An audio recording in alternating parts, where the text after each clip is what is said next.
I'm Dr. Michael Latola. And I'm Megan Strong. A British man has figured out how to bleach your teeth in the time it took me to say that sentence. That story and more on today's Chairside Live.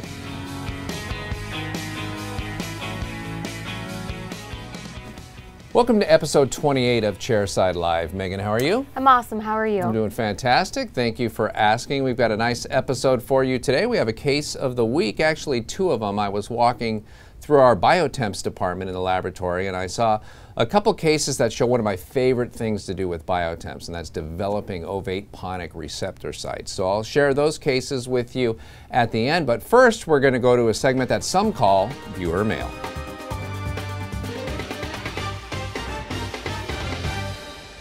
This week's letter comes from Dr. Rick Zepka from Ohio, and he writes in, he says, "Dear Dr. Latola and Megan, I've been watching your weekly show from the first episode, and I am a huge fan." Thank you, Rick.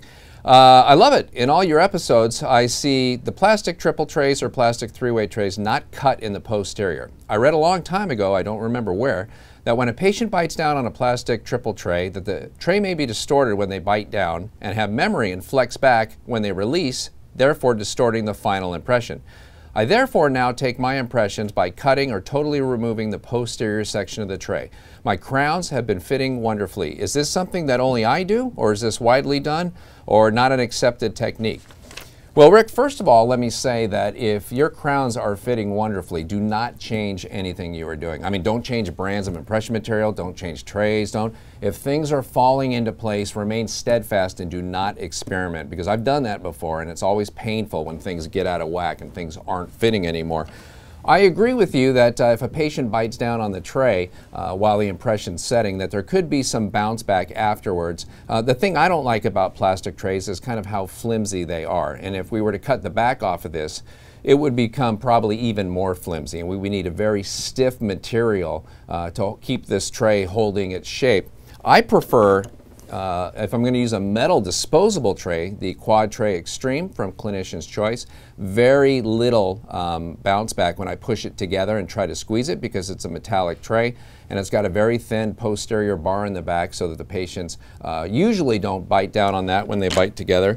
And if I'm going to use a non-disposable tray with a disposable insert, this is the Trio Tray Pro from Triodent, now being distributed by Ultradent here in the US.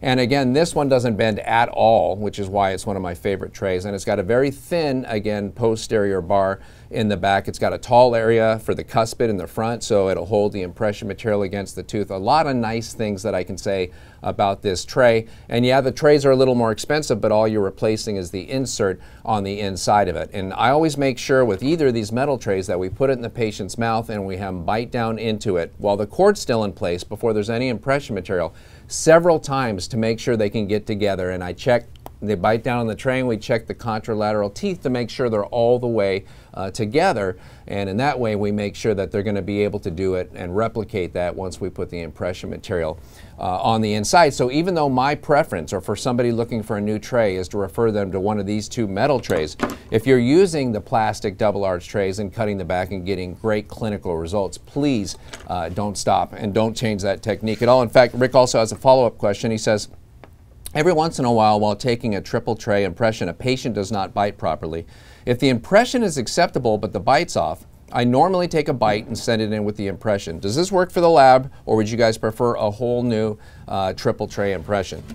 Well, Rick, that's another great question, and your way of doing it where if the patient bites down kind of crooked and you try to get them to slide but they can't slide over and you say, okay, just hold still, and they hold still for the 4 minutes and you take it out and you can see the prep really cleanly but the bite's off, you can take a separate bite registration, and then we pour the two parts of the model in the double arch tray and then we mount them with your separate bite. That's not quite as accurate as if you were to take a second double arch impression with the patient biting correctly, because then we can put the articulator onto the two models and then separate them for the first time once the articulator is already hooked on. That's the secret of the double arch tray and why the bite that we get with that is more accurate than if we pour two models and put them onto a bite registration. So bottom line, it'll still work if you get a great impression and the bite's off and you want to send a separate bite registration. But it works even better if you just go ahead and take a new double arch impression where the prep looks good and the bite is correct as well. We can work with either, but the second one is preferable. Thank you, Rick, for the letter and for your input. We have for you a wonderful picture of Megan and a somewhat acceptable picture of me on its way in the U.S. postal mail out to your office. Now let's go to Megan and the news. If you dread going to the dentist, you can blame your parents. A new study from a university in Madrid, Spain, shows that fear of the dentist is passed on from parent to child. According to the study, fathers who feared the dentist were more likely to pass on those fears to their children. Mothers can pass on the fear as well, but the mother is also influenced by her husband. Fear of the dentist often starts from a bad experience, the feeling of not being in control, or just being uncomfortable. According to one study, it is estimated that about 5% of people have severe dental fear. So if I heard you correctly, is it the husband who's the problem? Right, it's the father, and I think this is just one more reason to blame your parents and spend some time in counseling for years. But yeah, so I guess it's the father, and then the mother can pass it on as well. My experience has been that people who have a dental phobia, and we certainly see a lot of them, tend to have had a traumatic experience early in their life, usually between the age of, say, 3 and 6. And something bad happened at the dentist. The dentist held them down. The dentist didn't give them enough anesthesia. And when something happens at that age, it becomes a phobia. Whereas if you're older and you're 20 and you have a bad dental experience, you say, okay, that was a bad dentist. I don't want to go back to that dentist anymore. So certainly things like that, I can see the parents completely influencing it, but one bad experience between the age of 3 and 6 leads to somebody who's going to need Valium perhaps before you do this procedure, and it's a very slow process to walk them through that fear and get them to the point where they can be comfortable coming back. Anything else? Yes. A man who sold teeth whitening products with dangerous peroxide levels up to 100 times the legal limit is now in jail. The 64-year-old British man was sentenced to 16 months in jail for misleading consumers and for a string of breaches of the 2008 Cosmetic Product Regulations Act. The legal limit of hydrogen peroxide is 0.1% of the overall product, and he sold teeth whitening products that were found to contain 103 times that. He was warned in 2007 that the product was illegal, but he continued to sell it. Consumers are urged to make sure that they are purchasing goods like this from a reputable source. Well, I think the key word there is a British man. Right. The fact that he's British. He's got a lot to work with. I always go back to that episode of The Simpsons where they showed the big book of British smiles. And I've been over there a couple times, and I think, in fairness to him, he saw some of the smiles, perhaps on his own relatives, and thought this regular percentage is not going to be enough. We're going to have Extra to go heavy strength, duty. yeah, won't be enough. We need to go to maximum strength. But that being said, that concentrated a level of hydrogen peroxide is obviously going to be damaging to the teeth. So I'm glad that the authorities got the opportunity to sit him down and say once and for all, look, you cannot sell something that's 100 times stronger than it's supposed to be. And hopefully that's a warning to other people looking to do the same thing. Exactly, and I'm sure there's a bunch of people hearing this story in Southern California who would love to use that product anyway. Trying to get their hands on it. The same kind of people who aren't happy with white teeth, they want them to be translucent or glow in the dark. And I always tell them, just go down to Mexico and get a black light installed under your lip. That's probably the easiest way to do it. Thank you, Megan. Now let's go ahead and take a look at the case of the week. So here's a pretty typical BioTemps case. You can see we've got 2 teeth that are broken off nearly at the gum line, the central incisor and the first bicuspid here. And so the doctor wants to prep all these teeth and then replace those 2 that are broken down and missing, which is going to be fine. And I'll grab the opposing model for a second here. And you can see again the patient really doesn't have much in the way of posterior teeth. And as we put these 2 together, you'll notice that there's really nothing in the posterior to help us get this relationship. Now the doctor took a bite registration, but it was just on the anterior teeth. And so when we go to put these together, when we went to mount it, you can see that we still had a little difficult time trying to figure out where these ridges would be in relation to each other. And I know it's asking a lot to do a bite block for a case like this. You know, I doubt you would order a bite block in advance and have the patient bite into it, so we got some posterior support. But another way to do it is just kind of with a mush bite, or even just mix some impression putty and have the patient bite into it on their edentulous ridges. I mean, it's far from perfect, but at least it gives us an idea if we're on the right track when we go to hand articulate it. But we were able to articulate these 2 together, and once we do that, what we actually do is take and make an index record of that. And so we'll take some impression putty, the same kind that I just mentioned to you. Once we have it mounted on this articulator, and we push the impression putty in between the two arches like that and up against the pallet to support it. Once we've determined the correct position, the correct vertical for where those edentulous ridges should be. And what that allows us to do is when we actually do our BioTemps, and you can see here the BioTemps are already prepped and on the model here, but we want to be able to transfer that bite relationship to what we're doing with the BioTemp models. And so at this point, you can see that we're closed down onto that putty because we've prepped all the teeth now. So even if we had good anterior stops, we have now lost them by preparing the model for the BioTemps itself. So we have the BioTemps here. It's been made as a 1 unit, and that's what I would do for a case like this. And I want to point out here on the Pontic, we've got the development of the Ovate Pontic receptor site here. So you can see when we look at it, and this is such a great way to develop that, you can see those two centrals are the same length.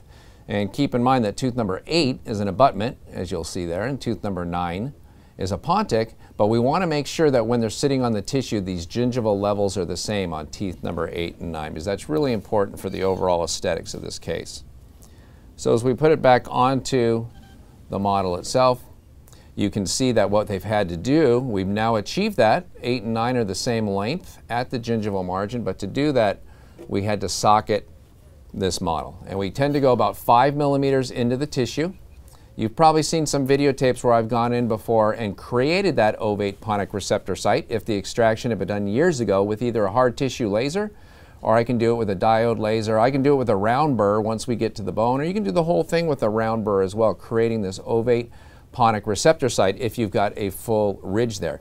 This is a great opportunity because of the fact that we've got that broken down tooth in place, that the day we do the extraction of that tooth and the one behind it, we're going to have this open socket here. And so it's perfect. I don't need to pack anything in that socket. I just need to extract the tooth, squeeze it with the cotton gauze, and then we reline the BioTemp bridge into that spot, and we're going to end up with an ovate Pontic receptor that the tissue is going to heal right around that. And this is going to look gorgeous. We're going to give this 6 to 8 weeks to heal, and by the time the tissue has the chance to heal around that BioTemp ovate Pontic, it's going to look perfect when it comes time to make the final restoration, the permanent bridge here. And so using a BioTemp bridge in conjunction with extractions being done that day is a fantastic way to really get a great shot at having a nice looking ovate Pontic receptor site.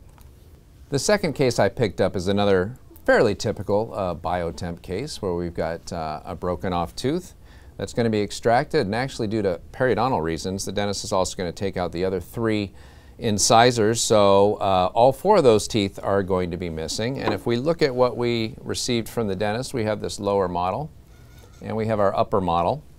And again, you'll see when I put this into place and look at it, there's still a little, we have better posterior support here, but we're still missing just a little bit when we get a bite registration on the anterior teeth only, but we do have more teeth here, and so we're able to dial this in. But again, a little putty behind those edentulous arches can do a lot of good for just helping us to double check that we're in the right place. But we were able to mount this one without too many issues, and I'll show you this case now with the BioTemps in place. And one of the things that I like about what this dentist did here is you can see his plan is to prepare all these teeth. In fact, he's preparing 2 teeth on each side, and you can see the 4 extraction sites that will become the ovate Pontic receptor sites there.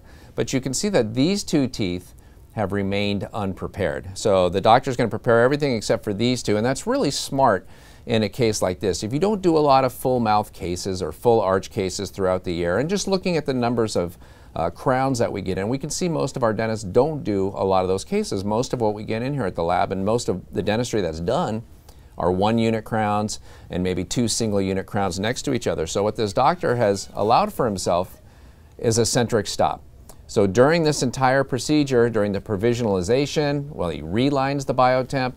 When he takes final impressions and final bite registration, because he has kept these teeth in contact, he's maintained his vertical stop. And losing vertical and the patient not being able to get back to their bite again is a troublesome thing, and something that definitely happens in full arch or full mouth cases. And so by leaving these most distal 2 teeth unprepared, he's making sure that he's always got his vertical. So when he actually goes and puts the final restoration into place, he knows he's got the patient biting in the same place they were biting before. And of course, this is one of those cases where he does want the patient at the same VDO that they were before, biting in the same place. And then it'll be up to the dentist whether or not these 2 teeth need to be crowned at a later date. But that's a great way to do it, by keeping those stops there. So again, all this dentist has to do is extract these 4 teeth in the anterior and prep the 2 here, and then reline this BioTemps bridge. And again, you'll see that we can just see that ovate Pontic part on the BioTemp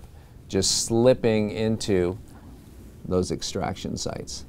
And so again, this is just the easiest way to take advantage of the fact that you're doing a same-day extraction.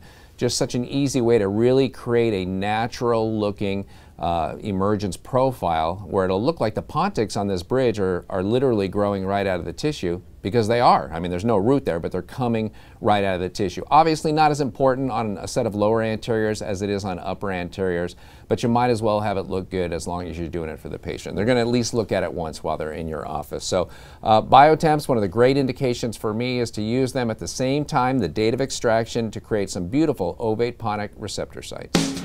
That about wraps it up for this week's edition of Chairside Live. On behalf of myself, Megan, and everybody here at the laboratory, I want to thank you for your time and your continued commitment to quality dentistry. We'll see you next time. Today's letter comes from Dr. Rip Zepka, and Rip Rip roaring good time. The legal limit of hydrogen peroxide is 0.1%. Screwed up, there's people rolling anyway. Yeah, there's...